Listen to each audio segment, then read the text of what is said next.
سلام. امشب یک داستان براتون دارم از کتاب 1001 شب. خوش اومدی به شبی که قصه ها آهسته تر نفس میکشند. میگویند در چنین شبهایی شهرزاد دوباره زنده میشود. نه فقط در قصر شهریار، بلکه در هر جایی که دلی منتظر شنیدن یک داستان است. شهریار با صدایی نرم و نگاهی آرام روبروی پادشاهی نشست که سالها بود به هیچ قصه اعتماد نداشت. آن شب پیش از آن که خواب چشمان شهریار را ببرد، شهرزاد لبخند زد و گفت: اگر اجازه دهی امشب قصه‌ای برایت میگویم. قصه‌ای از امید، از پرنده آبی و از دلی که میتواند دوباره آرام شود. و قصه از همین جا آغاز شد. در روزگاری بسیار دور، در سرزمینی که خورشید هر صبح با طلاکاری کوه‌ها بیدار میشد و شبها ماه همچون چراغی آویخته از آسمان می درخشید، پادشاهی زندگی می کرد به نام شهریار. پادشاهی بزرگ اما تنها. قصر او چنان وسیع بود که اگر از یک سوی آن فریاد می‌زدی، پژواکش تا سپیده دم به گوش می‌رسید. اما شهریار با همه شکوهش دلش زخمی بود. سالها پیش خیانتی دیده بود که قلبش را به سنگ تبدیل کرده بود. از آن پس سوگند خورده بود که هیچ دلی را به خود نزدیک نکند و هیچ مهربانی را باور نکند. در همان شهر دختری بود به نام شهرزاد. دختری با چشمانی آرام، صدایی نرم و ذهنی پر از قصه هایی که از مادر، دایه، پیران بازار و مسافران دور شنیده بود. او باور داشت که قصه ها می توانند دلها را نرم کنند، حتی دل سنگی یک پادشاه. شبی که ماه کامل بود و نورش مثل نقره روی بامها ریخته بود، شهرزاد نزد شهریار رفت و گفت: ای پادشاه جهان، اگر اجازه دهی پیش از آن که خواب چشمانت را ببرد، برایت قصه ای بگویم.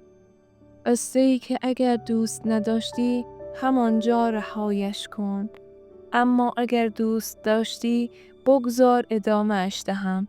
شهریار که سالها بود هیچ کس جرأت چنین سخنی با او نداشت، با کنجکاوی گفت: بگو، اما بدان که اگر خسته‌ام کنی قصه‌ات همانجا پایان می‌یابد.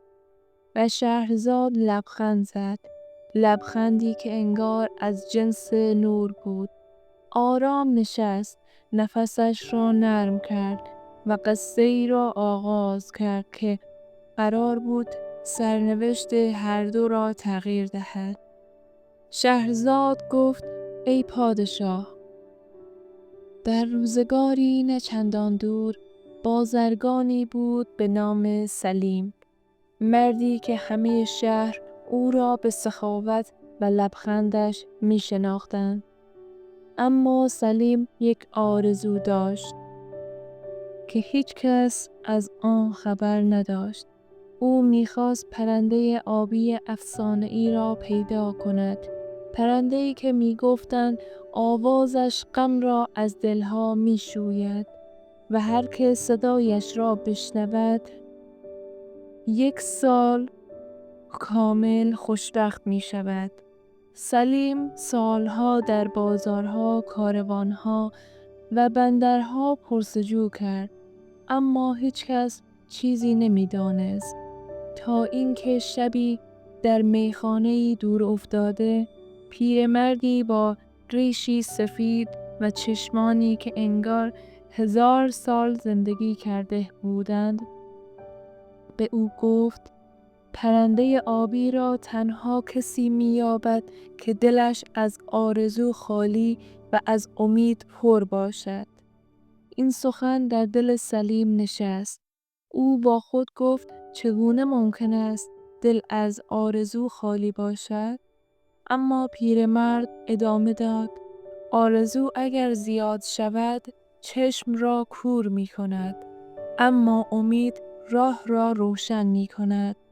و این گونه بود که سلیم با کیسه‌ای کوچک، عصای چوبی و دلی پر از امید راهی سفری شد که هیچ کس نمی دانست پایانش کجاست.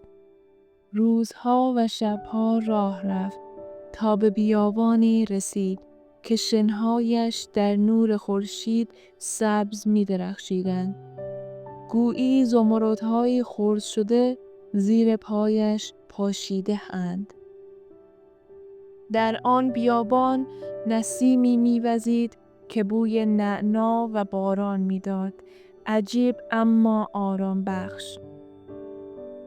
در میانه بیابان سلیم به خیمه‌ای رسید که در آن نقش یک خورشید نیمه طلوع کشیده شده بود.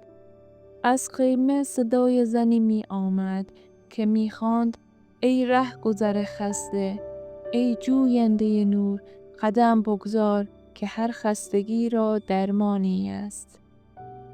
سلیم وارد شد و زنی را دید با چشمانی همچون شب بی ابر. او گفت: تو دنبال پرنده آبی هستی، اما پیش از آن باید از آزمون دل بگذری. سلیم پرسید: آزمون دل چیست؟ زن گفت: 3 چیز را باید رها کنی: ترس، پشیمانی و حسرت. سلیم گفت: ترس را می فهمم، اما پشیمانی و حسرت را چگونه رها کنم؟ زن لبخند زد با پذیرفتن گذشته و باور کردن فردا. و همان لحظه خیمه ناپدید شد و سلیم خود را در دشتی پر از نور یافت. نسیمی می‌وزید که بوی نعنا و باران می‌داد. در دوردست صدایی شبیه آواز پرنده‌ای شنید، آوازی که دلش را لرزاند. به سمت صدا رفت، اما هرچه نزدیکتر می‌شد صدا دورتر می‌رفت. انگار پرنده نمی‌خواست دیده شود، فقط می‌خواست راه را نشان دهد. سلیم روزها دنبال آن صدا رفت تا به جنگلی رسید که درختانش چنان بلند بود که شاخه‌هایشان در مه گم می‌شد. در میان جنگل پیرزنی نشسته بود که سبدی از میوه‌های درخشان داشت. او گفت: سلیم، پرنده آبی را خواهی یافت، اما نه با پاهایت، با دلت. هرچه کمتر بجویی بیشتر نزدیک می‌شوی. سلیم شب را کنار پیرزن ماند.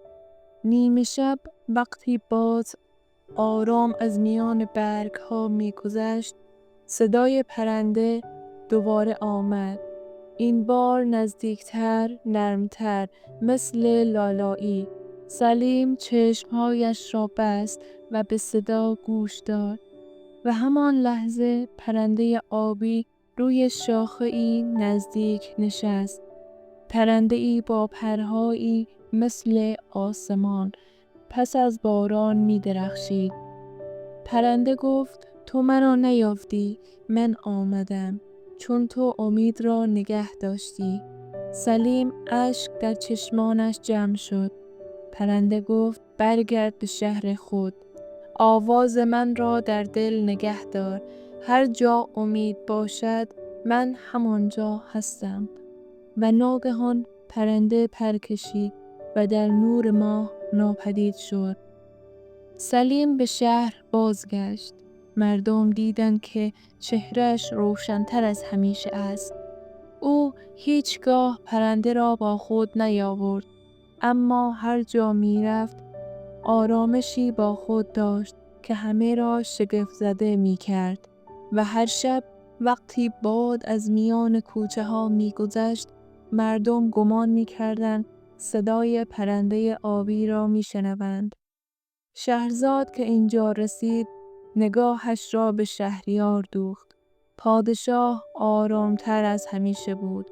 انگار قصه مثل نسیمی خنک روی دلش نشسته بود. اما شهرزاد ادامه داد.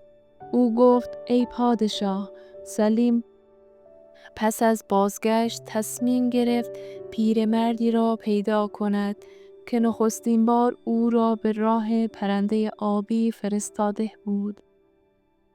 اما هرچه در شهر گشت کسی پیرمرد را ندیده بود، نه در میخانه، نه در بازار، نه در کاروانسرا. مردم می گفتند سالهاست چنین پیرمردی در این شهر نیست. سلیم حیرت کرد. شبی دوباره به همان میخانه رفت، اما میخانه دیگر مثل قبل نبود. دیوارهایش فرسوده شده بودند. چراغهایش خاموش بود و هیچ کس در آن نبود. سلیم وارد شد. در سکوت صدایی شنید، صدایی که از دل تاریکی می آمد. سلیم، تو راه را رفتی، اما راه تو هنوز تمام نشده. سلیم گفت کیستی؟ صدا گفت من همانم که تو را به سفر فرستاد، اما نه پیرمردم نه جوان، من صدای امیدم. سلیم لرزید. صدا ادامه داد. پرنده آبی را دیدی، اما هنوز نمیدانی چرا تو را انتخاب کرد. باید دوباره سفر کنی. این بار نه برای یافتن پرنده، بلکه برای یافتن خودت. ناگهان صدا خاموش شد. میخانه دوباره به سکوت فرو رفت. سلیم فهمید که سفرش هنوز پایان نیافته. اما این بار سفرش نه از بیابان میگذشت، نه از جنگل، نه از کوه. این بار باید به درون خودش سفر میکرد. شبها در کوچه های شهر قدم میزد. به صدای باد گوش میداد. به آواز پرنده آبی که گاهی نزدیک گاهی دور بود. تا اینکه شبی در میان تاریکی پرنده را دوباره دید. نه روی شاخه، نه در آسمان، بلکه روی شانه خودش. پرنده گفت سلیم، تو مرا در بیرون جستجو کردی، اما من همیشه در درونت بودم. سلیم اشک ریخت. پرنده ادامه داد هر کس امید را در دلش زنده نگه دارد، پرنده آبی را با خود دارد، حتی اگر هرگز مرا نبیند. و سپس پرنده در نور ماه ناپدید شد. شهرزاد آرام شد. صدایش نرمتر شد و گفت ای پادشاه، این پایان شب اول است. اگر بخواهی شب دوم را هم برایت میگویم و قصه را آنقدر ادامه میدهم که دل تو مثل دل سلیم آرام شود. شهرزاد سخنش را که به پایان رساند، سکوتی شیرین تالار را پر کرد. نه از آن سکوت‌های سنگین، بلکه سکوتی که در آن دلها آهسته نفس می‌کشند. شهریار چیزی نگفت، اما برای نخستین بار پس از سالها سنگینی از روی سینه‌اش برداشته شد. انگار قصه ترک کوچکی بر دیوار دلش انداخته بود و از همان ترک نوری آرام به درون میتابید. ماه هنوز میدرخشید و پرنده آبی نه در آسمان، بلکه جایی میان خواب و بیداری در دل آن شب آواز می‌خواند. شهرزاد برخاست. بی آنکه شتابی داشته باشد، میدانست قصه راه خودش را پیدا کرده است و شهریار برای نخستین بار منتظر فردا نبود، منتظر شب بعد بود. زیرا فهمیده بود تا وقتی قصه‌ای برای شنیدن هست، امید هنوز زنده است. اگر می‌خواهی هر شب با قصه های آرام بخش و پر از امید همراه باشی، کانال رو سابسکرایب کن و زنگوله را بزن. از ما حمایت کنید. همینجا تو همین کانال منتظر حضور گرمتون هستیم و در کامنت ها بنویس پرنده آبی برای تو چه معنایی داشت. شبتون مهتابی.